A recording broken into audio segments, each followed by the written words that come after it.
وہ سوئے لالچار پھرتے ہیں تیرے دن اے بہار پھرتے ہیں، وہ سوئے لالچار پھرتے ہیں تیرے دن اے بہار پھرتے ہیں، اور میں اس گلی کا گدا ہوں جس میں، میں اس گلی کا گدا ہوں جس میں مانگ کے تاجدار پھرتے ہیں، مانگ کے تاجدار پھرتے ہیں، اور جو ان کی در سے یار پھرتے ہیں، جو ان کی در سے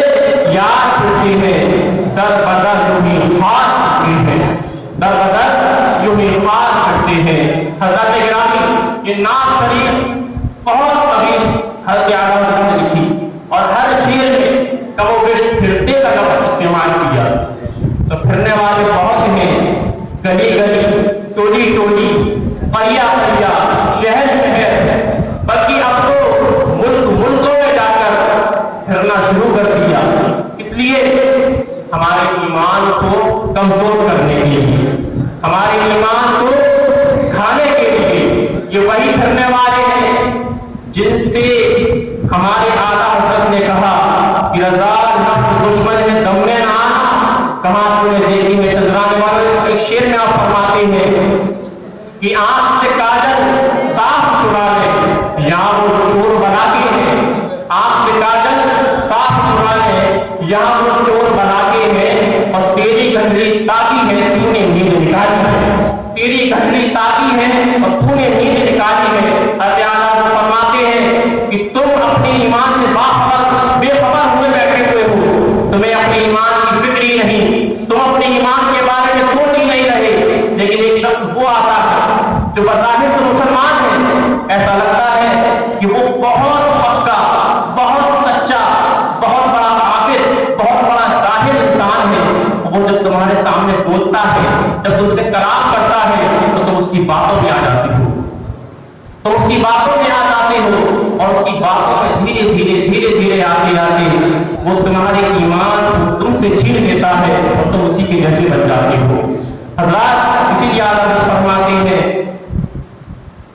کہ سونا جنگل رات اندھیری، چھائی بتی کالی ہے، سونے والے جاگتے رہی ہو، چوروں کی رکھوالی ہے، یہ چوروں کی رکھوالی کن سے رکھوالی ہے؟ یہ چوروں کی رکھوالی جو وہ لوگ جو ایمان چرانے رکھے ہوئے ہیں، وہ لوگ جو ہمارے ایمان کو کھینچنے کے لیے بیٹھے ہوئے ہیں۔ آئیے حضرات میں اپنے موضوع پر آتے ہوئے پہلے میں نے آپ کے سامنے ایک آیت کریمہ کی تلاوت کا شرف حاصل کیا۔ اللہ رب العزت اپنے مقدس کلام قرآن مجید فرقان حمید میں ارشاد فرماتا ہے ذالک الکتاب لا ریب فیہ ھدی للمتقین۔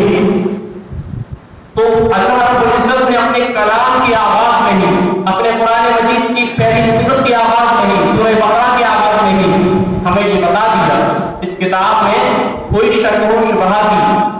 اس کتاب میں کوئی شک کی گنجائش نہیں ہے، ھدی للمتقین، اور یہ ہدایت ہے متقین کے لیے۔ اور متقین کون ہے؟ یہ ہم بخوبی سنتے آ رہے ہیں، بچپن سے لے کے جوانی اور جوانی سے لے کے بہتوں کا بڑھاپا کیا گیا،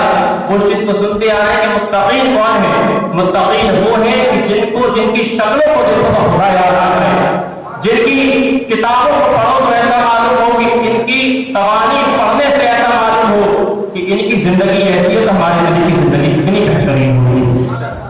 حضرات گرامی یہ وہی متقین ہے جس طرح سے آج ہم نے یہ بزم رضا سجائی،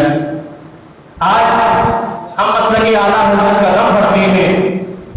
آج ہم مسلک اہل سنت پر سچے پکے رہنے والے بولتے ہیں خود کو، لیکن اگر ہم اپنا معائنہ کریں، اگر ہم خود کو آئینے میں رکھ کر خود کو ایک میزان پر تول کر دیکھیں تو ہمیں معلوم ہوگا کہ ہم فقط صرف اور صرف اعلیٰ حضرت کے نعرے ہی لگاتے ہیں، ہم صرف اور صرف اعلیٰ حضرت کے نعرے لگاتے ہیں، صرف اور صرف اعلیٰ حضرت کی باتیں کرتے ہیں۔ کیا صرف اور صرف اعلیٰ حضرت نے اتنا کہا آپ سے؟ کیا اعلیٰ حضرت نے کبھی اپنی کتاب میں یہ لکھا کہ اے سنیوں میں دنیا سے جاتا ہوں اور جانے کے بعد تمہارے لیے فاتحہ چھوڑ کر جاتا ہوں، تم کبھی بھی کچھ بھی تمہارے یہاں پروگرام ہو فاتحہ چلاتے رہنا، بس اور کوئی کام تمہیں نہیں کرتا؟ کیا اعلیٰ حضرت نے یہ کہا؟ کیا اعلیٰ حضرت نے صرف یہ کہا کہ اے سنیوں تمہارے یہاں سے اگر کسی کا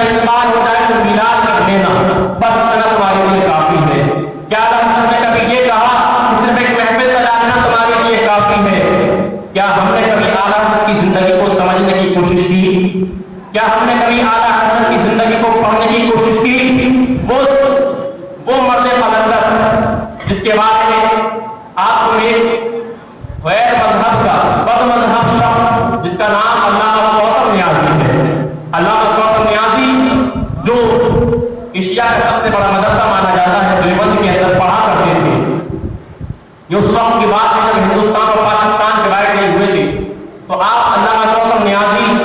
مدرسہ دیوبند میں تعلیم حاصل کر رہے تھے. آپ بتاتے ہیں کہ ہمارے مدرسے میں جب کوئی پروگرام ہوا کرتا تھا تو بچوں کی جب محفل لگتی تھی، جب برس ہوتی تھی، امام احمد رضا کے بارے میں الٹا سیدھا بولا جاتا تھا، الٹا سیدھا کہا جاتا تھا. لیکن جب ہمارے پاس کوئی فتویٰ آتا تھا، ہمارے یہاں پر جب کوئی فتویٰ چل کر آتا تھا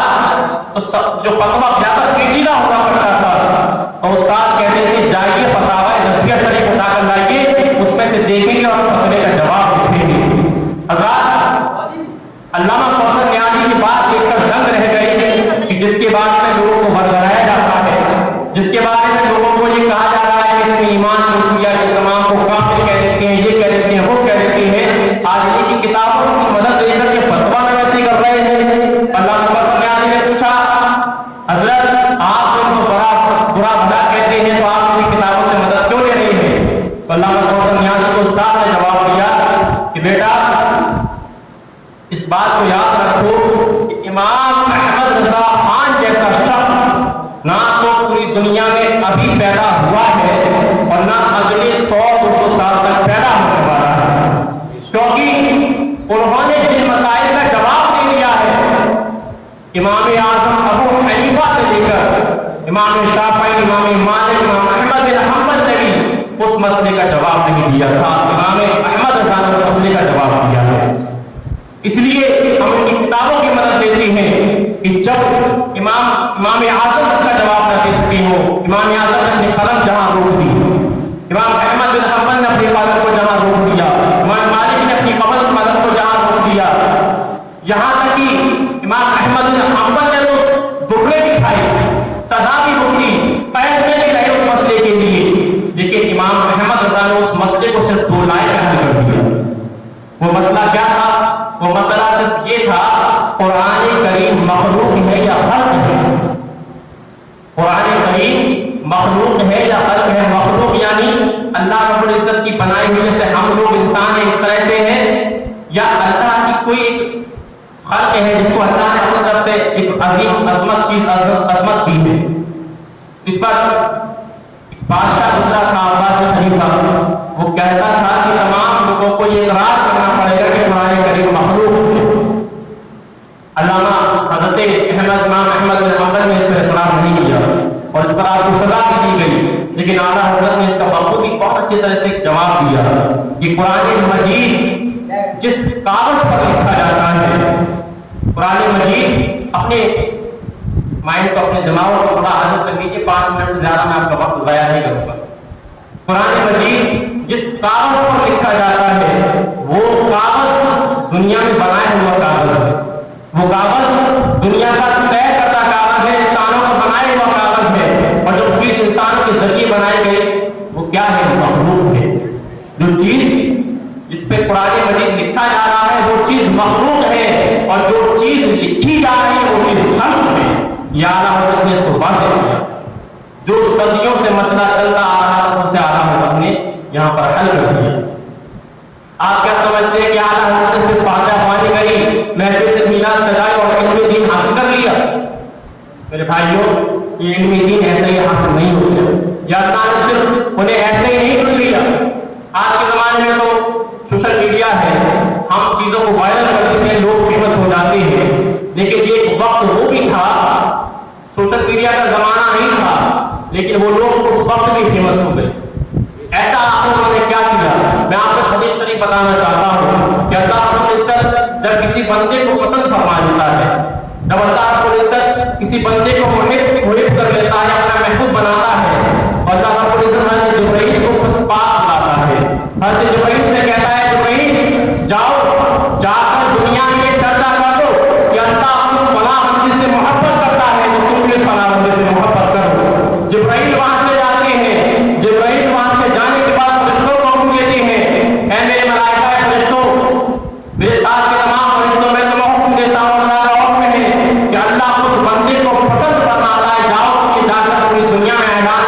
اللہ اس بندے سے محبت کرتا ہے، تم بھی اس بندے سے محبت کرو. اسی لیے